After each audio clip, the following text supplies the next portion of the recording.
গ্রীষ্মকালীন টমেটোতে আপনার বাজার দর ভালো থাকে, পাশাপাশি বৃষ্টির জন্য যদিও টমেটো নষ্ট হয় কিন্তু বাজার ভালো থাকে এবং খাইতে অনেক সুস্বাদু। এই জন্য চাষাবাদ করছি। গতবার বিঘা প্রতি 4 লাখ টাকা বিক্রি হয়েছে। মোটামুটি ভালোই লাভবান, এবার আশা করি লাভজনক ব্যবসায়টা। কিশোরগঞ্জের বাজিতপুর উপজেলায় অসময়ে বাড়ছে টমেটোর চাষাবাদ।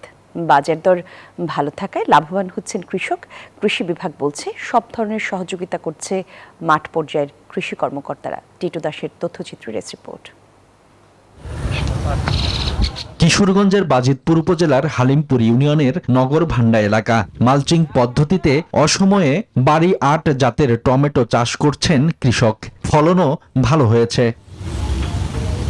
কৃষক জানায় মালচিং পদ্ধতিতে ভরা মৌসুম ছাড়াও টমেটোর উৎপাদন ভালো হয়। আগাম ফলনে বাজার দর ভালো থাকায় লাভবান হচ্ছেন চাষিরা। প্রতি সপ্তাহে সর্বোচ্চবার বিকাশ পেমেন্টে 50 জন হবেন পেমেন্ট চ্যাম্পিয়ন। জিতে নিন টিভি সহ আকর্ষণীয় সব প্রাইজ। গ্রীষ্মকালীন টমেটোতে আপনার বাজার দর ভালো থাকে, পাশাপাশি বৃষ্টির জন্য যদিও টমেটো নষ্ট হয় কিন্তু বাজার ভালো থাকে এবং খাইতে অনেক সুস্বাদু।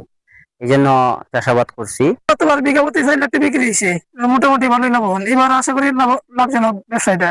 কৃষি বিভাগ বলছে উপজেলায় মৌসুম ছাড়াও টমেটো চাষে কৃষকের আগ্রহ বাড়ার সাথে সাথে বাড়ছে উৎপাদন লক্ষ্যমাত্রা। রোগবালাই থেকে টমেটো বাঁচাতে কৃষকদের সব ধরনের সহযোগিতা করছেন মাঠ পর্যায়ের কৃষি কর্মকর্তারা।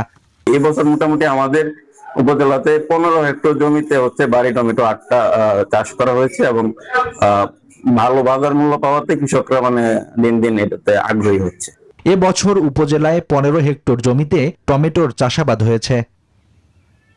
Desk report, news 24।